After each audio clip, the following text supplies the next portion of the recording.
নমস্কার বন্ধুরা, আমি অর্চনা। এভাবে যদি একবার মৃগেল মাছ রান্না করেন তাহলে বিয়ে বাড়ির স্বাদ হার মানাবে। চলুন কিভাবে মৃগেল মাছটা রান্না করা হলো। এখানে 3.5 কিলো হবে এই মৃগেল মাছটার সাইজ। এখানে ছোট দেখাচ্ছে, বড় পিস। আমি একটু লবণ দিয়ে দিলাম, একটু হলুদ দিয়ে দিলাম, তারপরে গুঁড়ামরিচ দিয়ে দিলাম, আদা বাটা দিয়ে দিলাম, গরম মশলা দিয়ে দিলাম, ধনিয়া গুঁড়া দিয়ে দিলাম, তারপরে একটু জিরা বাটা দিয়ে দিলাম, সরিষা দিয়ে দিলাম।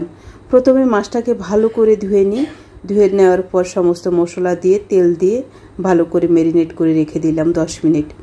10 মিনিট পর একটা ফ্রাই প্যানে তেল গরম করে ওই তেলের মধ্যে একটু লবণ দিয়ে দিই, কারণ লবণ দিয়ে দিলে মাছটা যেমন আটকে যাবে না, তেমনি তেলটা ফুটে গায়ের দিকে আসবে না।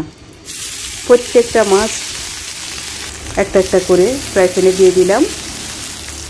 ফ্রাই প্যানে দেওয়ার পরে প্রত্যেকটা মাছ এক পিঠ যখন লাল লাল ভাজা হয়ে যায় এবার উল্টিয়ে দিই। মাছটা মোটামুটি ভাজতে হবে, কারণ বড় মাছ তো একটু মিডিয়াম চেয়ে একটু বেশি ভাজতে হয়, না হলে মাছের মধ্যে যে স্বাদ এটা আসে না। তবে মশলা মাখার পর মাছটাকে ভালো করে 10-15 মিনিট রেখে দিবেন। তার মধ্যে মাছের মধ্যে যে মশলা মাখা হয়েছে, মশলাগুলো মাছের গায়ের ভিতরে ঢুকে যায়। ভাজা মাছটাও খাওয়া যায়, খুবই সুস্বাদু। ওই ফ্রাই প্যানের মধ্যে ওই মাছের তেলে আর একটু তেল দিয়ে মেথি ফোড়ন দিলাম। মেথি ফোড়ন আপনারা স্কিপ করতে পারেন যারা খান না। তারপরে পেঁয়াজ কাঁচামরিচ দিয়ে দিলাম। পেঁয়াজ কাঁচামরিচ যখন লাল লাল ভাজা হয়ে যায়, কারণ পেঁয়াজের মধ্যে একটা কাঁচা ভাব গন্ধ থাকে, এটা যদি লাল লাল ভাজা না হয় তাহলে পেঁয়াজে একটা স্বাদ আসে না। তারপরে কয়টা তেজপাতা দিয়ে দিলাম, একটু শুকনো লঙ্কা দিয়ে দিলাম, হলুদ গুঁড়া দিয়ে দিলাম, লবণ দিয়ে দিলাম, আদা জিরা বাটা দিয়ে দিলাম, ধনিয়া গুঁড়া দিয়ে দিলাম, তারপরে গরম মশলা দিয়ে দিলাম। দেওয়ার পর আবার একটু হালকা আছে একটু কষিয়ে নিলাম।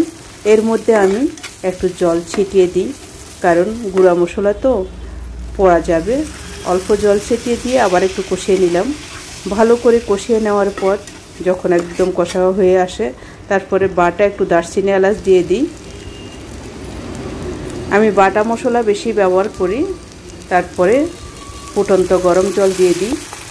অবশ্যই গরম জল ব্যবহার করবেন, না হলে তরকারির স্বাদ থাকে না। এর মধ্যে একটু কয়েক ফোঁটা চিনি দিয়ে দিলাম, তাহলে যে একটা পাঞ্চা ভাব থাকে এটা তরকারির মধ্যে থাকবে না।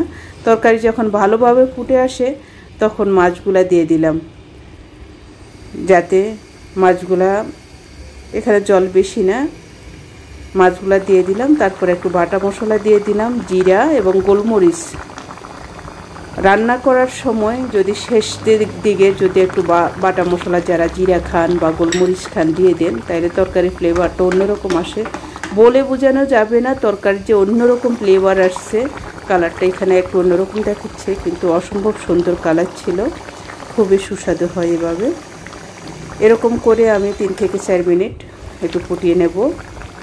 হালকা করে, যেহেতু বড় মাছ নাড়তে গেলে ভেঙে যেতে পারে, হালকা আছে ভালো করে হালকা করে নেড়ে দিয়ে তারপর ঢাকনা দিয়ে দিলাম। ঢাকনা দেওয়ার পরে দেখুন হয়ে গেল আমার মাছ রান্না। যখন একটু মাখো মাখো হয়ে আসে আবার ঢাকনা দিয়ে দিলাম। ঢাকনা দিয়ে চুলার আঁচ বন্ধ করে দিলাম। দেখুন বন্ধুরা, খুবই অসাধারণ হয়েছে, বলে বোঝানো যাবে না। এটার গ্রান যে অন্যরকম, খুবই টেস্টি মাছ। হয়ে গেল আমার সুস্বাদু মৃগেল মাছ রান্না, যার স্বাদকে বিয়ে বাড়ির স্বাদ হার মানাবে। হচ্ছে একটা আর্ট।